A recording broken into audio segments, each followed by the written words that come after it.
noches a todos y todas. La verdad que siempre es una satisfacción y un orgullo poder estar aquí en este espacio único del cual pues tan contentos nos sentimos siempre, en este espacio de la Biblioteca Pública Municipal.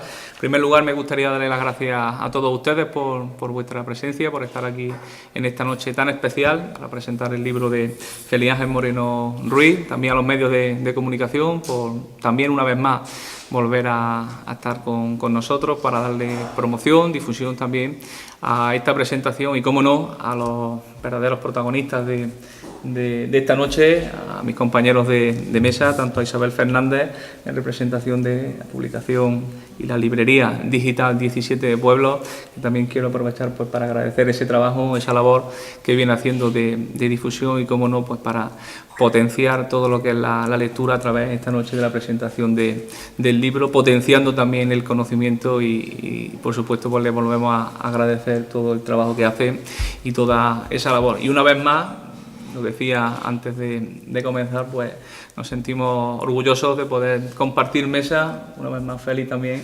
con él, ¿no? Con Félix Ángel Moreno Ruiz. Ya lo hemos hecho en varias ocasiones, siempre una alegría. La verdad que en estos días tenemos la agenda muy completa de eventos y de actividades, pero no podíamos faltar y estar aquí con ellos, contigo, Félix, pues para dar también a conocer como uno de los grandes tesoros y valores importantes del conocimiento, de la escritura, del género de la novela negra y policíaca, de Pozo Blanco, del cual también nos sentimos, Félix, orgullosos de todo lo que haces por nosotros, de todo lo que transmites con tus palabras, con tu escritura, y que seguro que una vez más en este libro que se viene a presentar hoy pues nos dará a conocer muchos detalles, muchos relatos que solamente tú eres capaz de ponerlos de manifiesto, de transmitirlos a todos nosotros, y que seguro que el público que nos está viendo y todo aquel que nos esté también escuchando a través de la televisión y de los diferentes medios pues también puedan conocerlo de primera mano, y que seguro que también pues se sentirán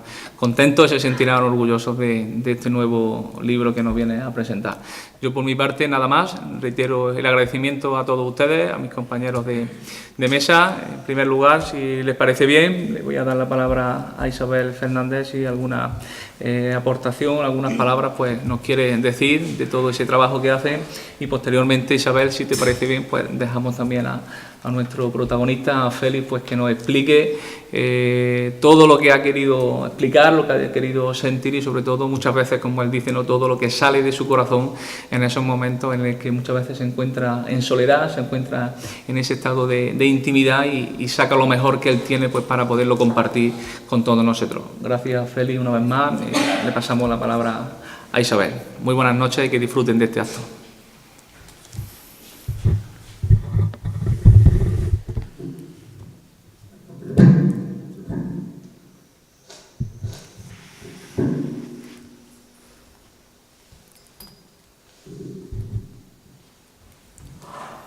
El túmulo. Habían aprendido el oficio del tío Fulgencio, que tenía más conchas que un galápago leproso. Mientras cuidaban del rebaño, trasladándolo por corderes y veredas, echaban un vistazo a las cercas. Buscaban pequeños promontorios que desentonaran con el paisaje llano. Si sobre ellos había una encina solitaria, mucho mejor. Todo indicaba que allí había un túmulo. Ellos, Joaquín y Vicente, no sabían nada de los pueblos que varios miles de años antes habitaron en los Pedroches y dejaron, como constancia de su paso, aquellas construcciones megalíticas de carácter funerario. Ellos, Vicente y Joaquín, solo sabían que con mucha suerte y con algo de esfuerzo, evitando a las parejas de la Benemérita que patrullaban por el campo, encontrarían en las entrañas de aquellas colinas artificiales, hechas por la mano del hombre, algún tesoro escondido: puntas de flecha y hachas de siles o de metal, abalorios de cobre, y si les tocaba el gordo, oro y plata. Entonces cogían el magro botín y regresaban a Villanueva de Córdoba, donde visitaban la casa de don Porfirio, el prestamista y usurero de pueblo, mitad perista, mitad ladrón, quien después de tasar los objetos con ojo experto, les arrojaba al suelo una miseria, unas cuantas pesetas, como si les hiciera un favor. Eso es lo único que puedo daros, lo tomáis o lo dejáis. Mientras ellos se emborrachaban en alguna taberna del pueblo para festejar el hallazgo, el ruin avaro entraba en contacto con algún anticuario de Madrid, que por la correspondiente comisión ponía en el mercado las piezas recién descubiertas y desenterradas. Unos meses más tarde, las puntas de flecha, las hachas y los abalorios descansaban en las vitrinas de un museo o sobre las repisas de la mansión de algún terrateniente inglés. Al fin y al cabo, ellos, Joaquín y Vicente, Vicente y Joaquín, eran los engranajes más humildes e insignificantes, y en su desconocimiento los más inocentes, de una engrasada maquinaria que poco a poco iba esquilmando el patrimonio de la comarca. Buenas noches. Esto ha sido un aperitivito para que vean lo que se pueden encontrar en el libro. Lo primero, agradecer al Ayuntamiento de Pozo Blanco por permitirnos celebrar esta presentación. A Angélica Cabello, responsable de la biblioteca, que siempre nos cede las instalaciones cada vez que se lo proponemos y por contar con nosotros en muchas ocasiones. A Félix Ángel Moreno, que se ha atrevido a que le publiquemos este libro de relatos. Esperamos que no te arrepientas. Y, por supuesto, gracias a todos los presentes. La última vez que presenté un libro fue en forma de cuento. Presentamos Cuentos de los Pedroches de Juan Bosco Castilla. Pero esta vez, por más que lo he intentado, no va a ser posible. A ver cómo encajo la vida y obra de Félix Ángel en un relato de terror. Porque ni ha matado a nadie, ni aquí vamos a cometer ningún crimen, ni saldrá ningún espectro, o eso esperamos. Aunque pensándolo bien, en este libro te despachas a gusto matando. Creo que contamos 80 crímenes más o menos. Antes de presentar al autor y al libro, me van a permitir hablar sobre 17 pueblos. Para quien no nos conozca, 17 pueblos comenzó siendo una página web, un portal comarcal de noticias. Posteriormente, como no sabemos qué inventar, que dirían algunos, añadimos una tienda virtual en la que se venden libros que hablen de los Pedroches o de escritores de los Pedroches. Cuando parecía que habíamos encontrado nuestro sitio, en 2017 se presenta la oportunidad de editar un libro, Cuentos de los Pedroches de Juan Bosco Castilla. Bueno, en realidad una reedición. Y ya que nos lanzamos, no debimos salir mal parados porque el año pasado repetimos, coeditando con la Asociación Benéfico-Cultural Prasa de Torrecampo, el libro La piedra dibujada de Bruno Pozo. Una reedición, un libro en el que se recogen dibujos, y a principio de este año se presenta Félix Ángel y nos propone la edición de un libro de relatos de terror. Como ven, no hacemos ascos a nada.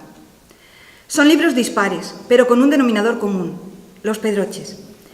Desde que comenzó 17 pueblos hemos pretendido hacer comarca a través de las noticias y sobre todo a través de la cultura. Si entran en la tienda virtual, porque física aún no, ahí lo dejo por si alguien lo quiere recoger, podrán ver la variedad de libros que hablan de nuestros pueblos y la cantidad de escritores y escritoras que han nacido en los Pedroches. Unos más conocidos que otros, es verdad, pero no desmerece ninguno ni ninguna. Es cierto que nos encontramos con impedimentos a la hora de dar a conocer o vender un libro de un escritor pedrocheño. Nadie es profeta en su tierra y damos fe de ello. Cuando ofrecemos presentaciones, nos han llegado a decir que ese libro no puede interesar mucho y que quién lo va a comprar. O cuando queremos dejar libros en algún establecimiento, nos han dicho que ese no se vende o que nadie lo compra.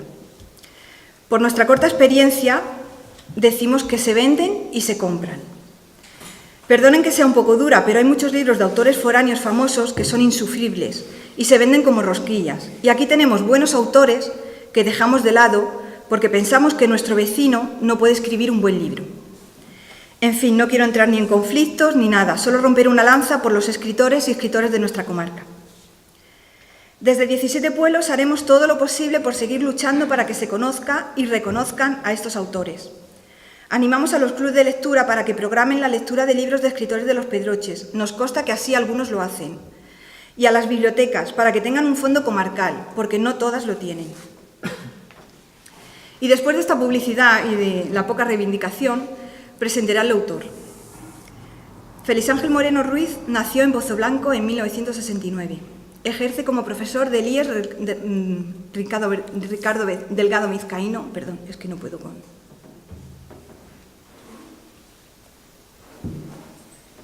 en su localidad natal.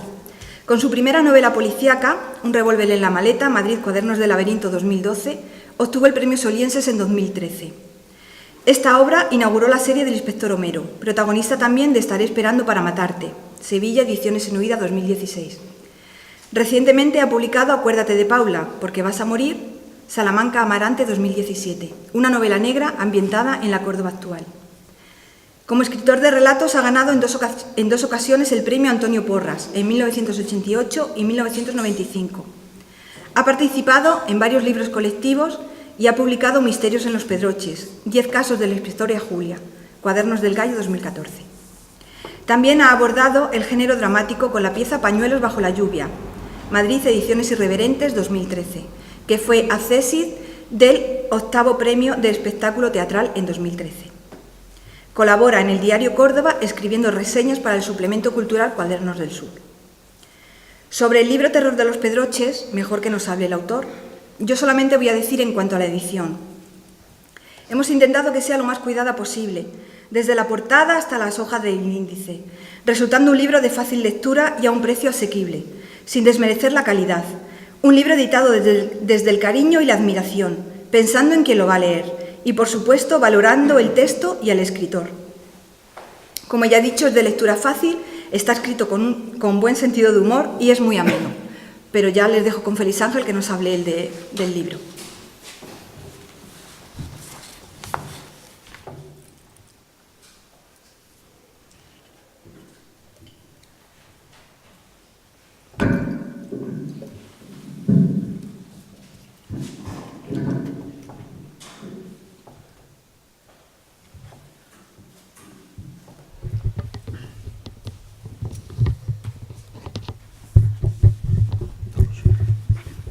Bueno, no sé si me escucha bien.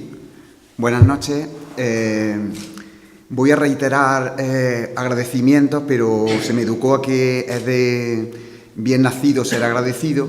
Así que, en primer lugar, quiero agradecer al excelentísimo Ayuntamiento de Pozoblanco y en su nombre al señor alcalde porque este acto sea posible aquí esta noche. Sé que además el señor alcalde tiene unos compromisos muy grandes, tiene la agenda apretada y, por tanto, es valorable que esté aquí. También, por supuesto, a Angélica Cabello, responsable de la biblioteca, por su buen hacer y sé que, en fin, siempre a disposición no solamente de mí, sino de cualquier escritor, cualquier persona que intenta fomentar la cultura. A 17 Pueblos y en su nombre a Isabel Fernández y a Pedro de la Fuente por haberse atrevido y, en fin, haber tenido la osadía de publicar el libro. Y, por supuesto, a todos ustedes por estar aquí esta noche. Sé que está jugando el Barcelona esta noche y, evidentemente, entre los goles de Messi y mis palabras creo que no hay comparación. Así que voy a procurar ser lo más breve y, sobre todo, lo más ameno posible. Yo creo que si partimos del título del libro, Terror en los Pedroches, podemos dar las claves fundamentales del libro. Por una parte, el terror, por otra parte, los pedroches. Y a ello se uniría un tercer elemento, que es el que ha señalado Isabel, que es el humor. Empezaré primero por el terror. ¿Por qué el terror? Es verdad que cambio de registro. Yo me he dedicado desde el punto de vista literario a la novela negra o policíaca durante estos años y ahora paso al terror. En realidad no es un cambio total y absoluto de registro porque, como ha dicho Isabel muy bien, matar no mato una mosca, pero literariamente mato mucho, ¿no? Me salen muchos muertos en las novelas. Y entonces, en ese sentido, este libro de relatos continúa con la tradición de matar literariamente. Pero estos muertos son muertos distintos o diferentes, ¿no? El componente del terror creo que es un elemento que va aparejado a la naturaleza humana. Creo que todos los seres humanos tenemos cierta atracción morbosa por el terror. Quien más, quien menos ha sentido en algún momento de su vida una situación de pánico, real o en realidad falsa, pero la hemos podido sentir. Nos hemos sentido una situación de verdadero peligro y hemos tenido, se nos ha erizado el vello, ¿no? Se nos ha puesto el vello de punta y hemos sentido la sensación de eso, de terror. Pero desde que somos pequeños creo que sentimos esa cierta atracción. Probablemente si cuento la anécdota que voy a contar ahora, se van a identificar inmediatamente más de una persona que está aquí. Vuestros padres o nuestros padres nos prohíben ver una película de terror un sábado por la noche, un día cualquiera. No tenemos 7 años, 8 años, 9 años y nos dicen que no se puede ver esa película. Nos acostamos, pero evidentemente vamos a desobedecer.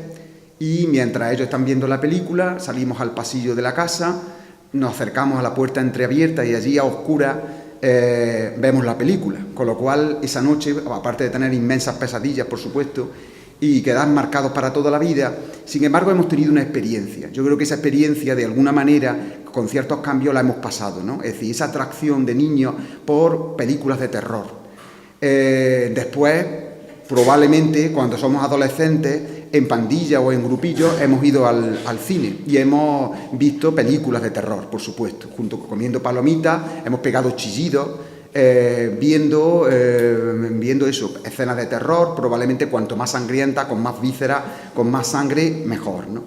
De tal manera que el ser humano prácticamente desde su infancia ha tenido esa atracción, bien hacia la narrativa de terror, bien hacia, sobre todo especialmente el cine. Yo no he sido una excepción y reconozco que prácticamente de la adolescencia me encantaban las películas de terror, ¿no? En las que podía ver. Recuerdo perfectamente en Pozoblanco, cuando yo era adolescente, cerraron el cine San Juan y el único cine que teníamos hasta que abrieron el Pósito muy posteriormente era el cine de verano. Y recuerdo en el cine de verano haber visto allí por la noche, en verano, El tiburón de Steven Spielberg, recuerdo, por ejemplo, también aquella noche, aquella casa al otro lado del cementerio, películas, muchas de ellas italianas, de mala calidad, La noche de los muertos vivientes, pero que, en fin, satisfacían, por así decirlo, nuestros deseos de ver películas de terror. Terror en los Pedroches rinde homenaje precisamente a ese mundo de mi infancia y de mi adolescencia en el que me gustaban las novelas, los relatos y las películas de terror. Pero cuando hablo de terror, hablo del terror clásico.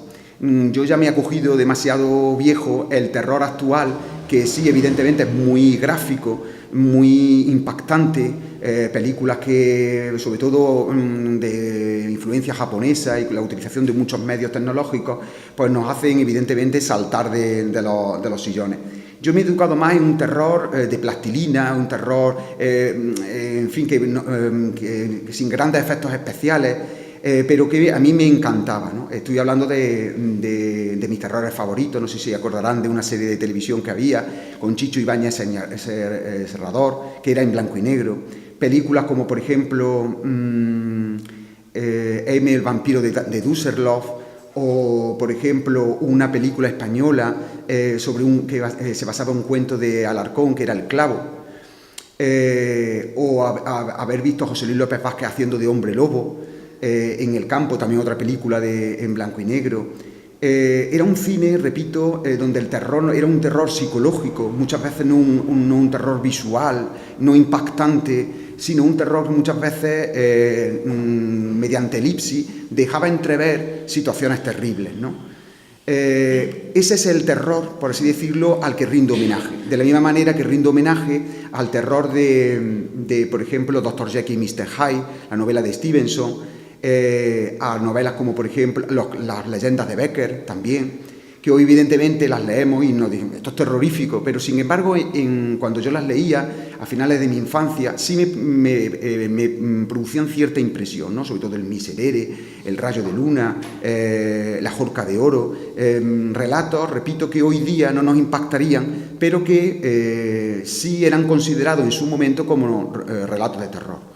Por supuesto, la novela Drácula de Bram Stoker, que también me impactó mucho en la adolescencia, y las películas de la productora Hammer inglesa, con Peter Cushing y Christopher Lee, que hoy evidentemente nos producen sonrisa más que de terror.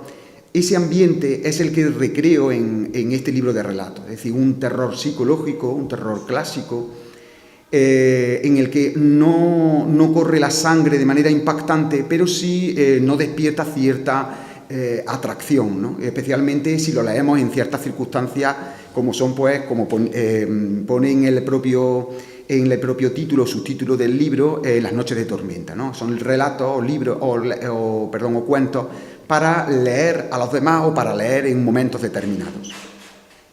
El segundo elemento que aparece en el libro es los Pedroches. Los Pedroches, evidentemente, es mi tierra y la tierra de muchos de vosotros que estáis aquí. Los Pedroches es una tierra a la que, por supuesto, por tanto, no solamente vivo, sino que me he criado y quiero. es una tierra que desgraciadamente está sufriendo un proceso de despoblación que no solamente afecta a los propios Pedroches, sino que afecta a muchas comarcas del interior de España. Yo me pregunté hace tiempo cómo podría contribuir de alguna manera a que sea conocida de alguna manera los Pedroches. Y en fin, yo humildemente dije, la única manera que puedo es a través de la literatura, ¿no?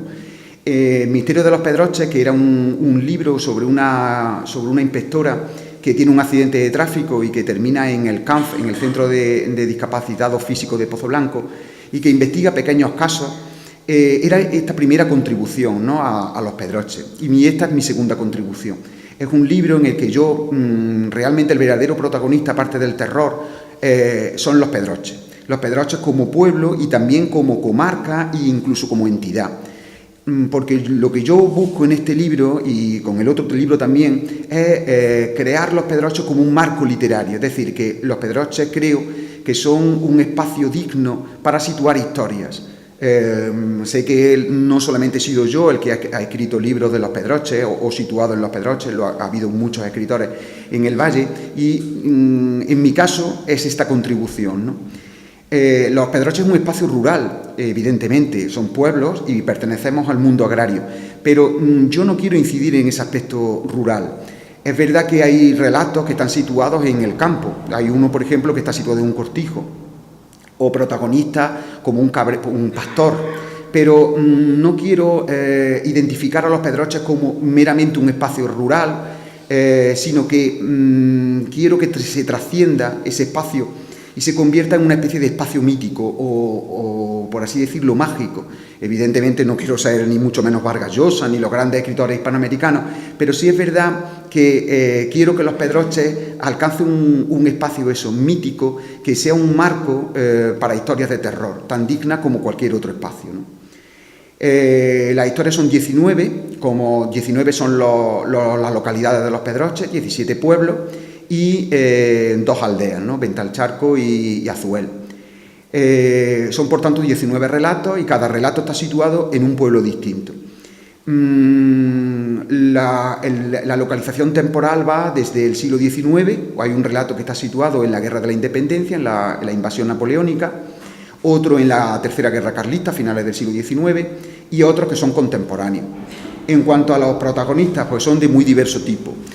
Isabel ha leído el inicio de un relato cuyos protagonistas pues son dos ladrones, por así decirlo, dos pastores que se dedican también en las horas extras a robar en los túmulos, ¿no?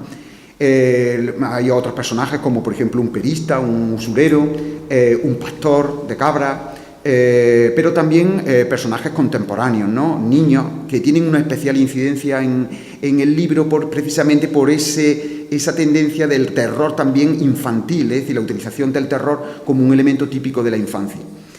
Y repito que el espacio es Los Pedroches, que trasciende simplemente como mero marco y se convierte en un auténtico y verdadero protagonista del libro.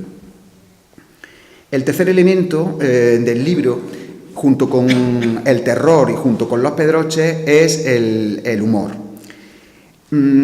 Si alguien ha leído de los que están aquí algunos de mis novelas, sabrán que no hay mucho humor precisamente. Son novelas policíacas de corte clásico o una novela negra con muchísimos crímenes donde el humor precisamente creo que no era posible. Pero es cierto que en los últimos tiempos, prácticamente desde hace 2 o 3 años, he empezado a explorar el humor como un mecanismo literario. Creo que es muy difícil hacer humor.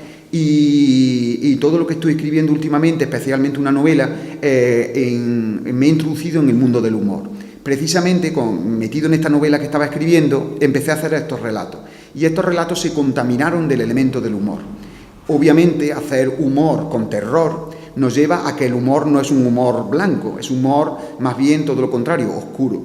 Es un humor sarcástico y, por supuesto, tenebroso.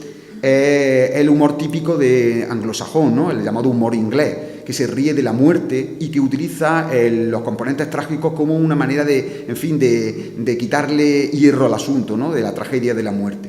De ahí que no todos los relatos, pero aproximadamente la mitad de los relatos, sí está ese componente del humor, pero claramente un humor tenebroso, un humor negro, por así decirlo, que impregna varios de los relatos. Para terminar, porque quería ser breve precisamente, les voy a leer un relato. Isabel, el relato que ha empezado a leer es bastante extenso. Yo me voy a limitar a leer un relato muy, muy breve. La factura o la extensión de los relatos es muy diversa. Son 19 relatos, como le he dicho, y hay relatos que ocupan 4, 5, 6 páginas y otros que son prácticamente microrelatos, relatos muy breves. El que les voy a leer es muy, muy breve. Es el número 15, es el número 15 y se titula Ven, ven, ven. Súbete, verás cómo es verdad. Pedrito y Joaquín, dos niños vivarachos y alegres que siempre están haciendo trastadas, cogen la banqueta del abuelo y se encaraman en el brocal del pozo. Construido en la medianería de la finca, hace ya más de un siglo que las dos familias vecinas de Venta del Charco sacan agua de su seno frío y tenebroso. Yo no oigo nada. Es que hay que estar en silencio. Los niños introducen la cabeza y contienen la respiración procurando hacer el menor ruido posible. De pronto, como un eco lejano, comienza a escucharse una enigmática voz que parece surgir de las profundidades. Ven, ven, ven. ¿Lo has oído? No estoy seguro. Ven, ven, ven. ¿Y ahora? Pedrito, que todavía no está muy convencido, mete el cuerpo hasta la cintura dentro del pozo. Quizás el granito, cubierto de una pátina verdosa, está resbaladizo. Quizás le falla el brazo. El pequeño pierde el equilibrio y cae al interior arrastrando a su hermano con él. El agua está helada y las paredes verticales hacen el resto. Tardan menos de 2 minutos en desaparecer. Sonríe satisfecho. No soporta a los niños, en especial a Joaquín y a Pedrito, los odiosos nietos de su vecino. Por eso, cada vez que oye sus voces en el patio, se acerca al pozo, levanta la tapa y con una voz sacada de lo más profundo de su negra alma susurra: ven, ven, ven. Muchas gracias.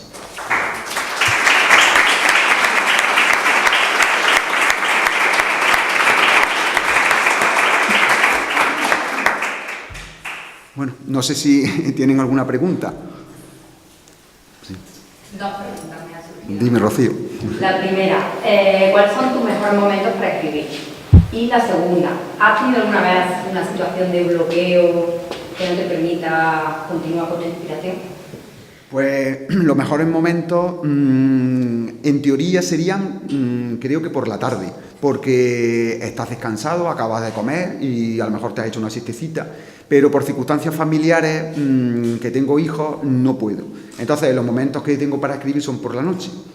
¿Cuál es el problema de escribir por la noche? Pues porque tienes que restarle horas al sueño. Y entonces, en los últimos tiempos, ya me he dado cuenta de que yo voy a pasar la frontera de los 50 años y entonces creo que, en fin, voy a tener el día de mañana problemas neurológicos, así que he decidido disminuir el tiempo que dedico a escribir. No me puedo dedicar ya a escribir a las 1, a las 2 de la madrugada. Escribo de noche, repito, porque no tengo otra posibilidad de hacerlo. Por la noche la ventaja que tiene es que está la casa en silencio. Es el momento en el que, y sobre todo el escritor, creo, necesita silencio, encontrarse consigo mismo, estar en paz. Si tienes personas alrededor, evidentemente no puedes escribir. Entonces, creo que me gustaría escribir por las tardes. El día de mañana, cuando me jubile, si me jubilo, pues podré hacerlo.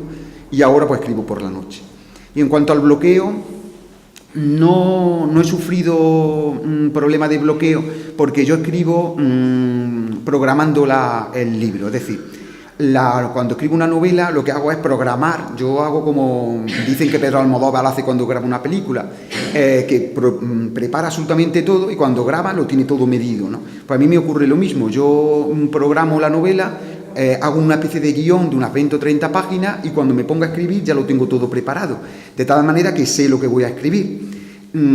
Que ese día no estoy fluido, lo dejo, pero no bloqueo porque sé que este personaje tiene que hacer tal día esta cosa, tiene que hablar con otro personaje, entonces yo programo mis cosas. Sé que hay un dicho en el mundo de la escritura, sobre todo en los novelistas, que le llaman el síndrome de la página 50, que es que cuando empiezas con un empuje estupendo con tu novela, vas encantado, y cuando llega a la página 50 te bloqueas y dices, ¿y ahora qué hago yo con los personajes?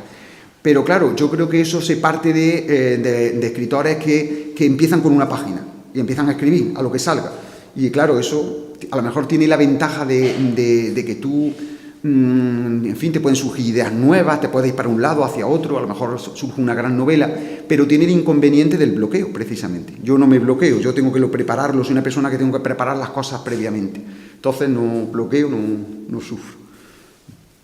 Más bien, puede, verdad que no tenga fluidez, y eso sí es cierto. Hay veces que te sientes fluido y escribes con una gran rapidez, y otras veces, por el contrario, dices, esto no me está saliendo. Entonces yo apago el ordenador y hasta otro día, y ya está. Pues pasa nada.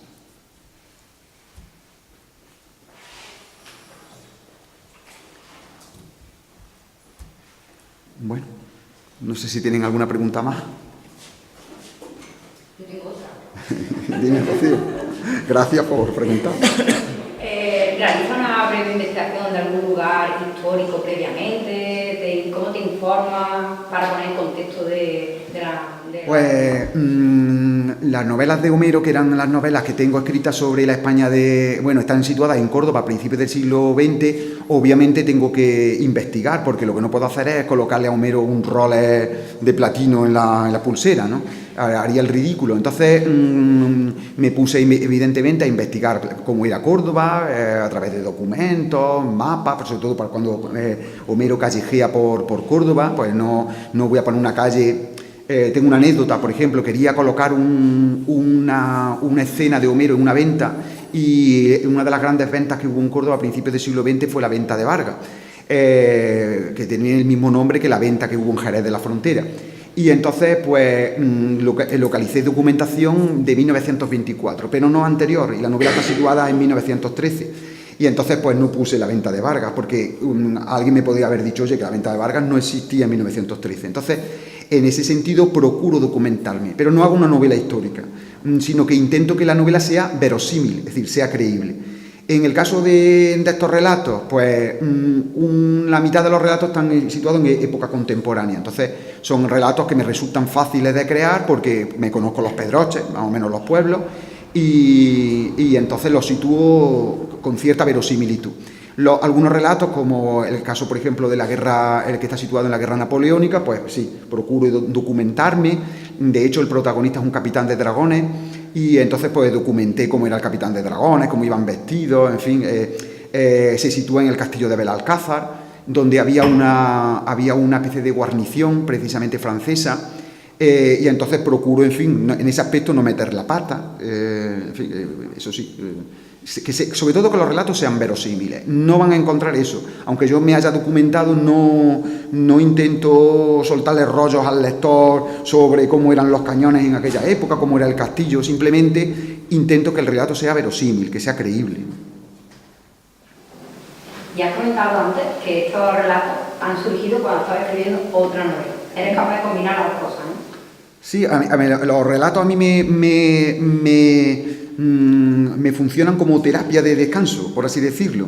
El relato tiene una técnica no es ni mucho menos despreciable con respecto a la novela, ¿no? Es decir, hay una especie de, yo creo que una pugna un poco infantil entre los cuentistas y los novelistas de a ver quién realmente es el verdadero narrador, y creo que es una auténtica tontería. Probablemente es una pugna de novelistas que no escriben relatos o de cuentistas que no escriben novelas, y tienen como un complejo de inferioridad, ni muchísimo menos. Creo que son dos técnicas totalmente distintas. Entonces el relato es más rápido, más ágil, es más fácil, más fácil. En fin, es como una especie de flash.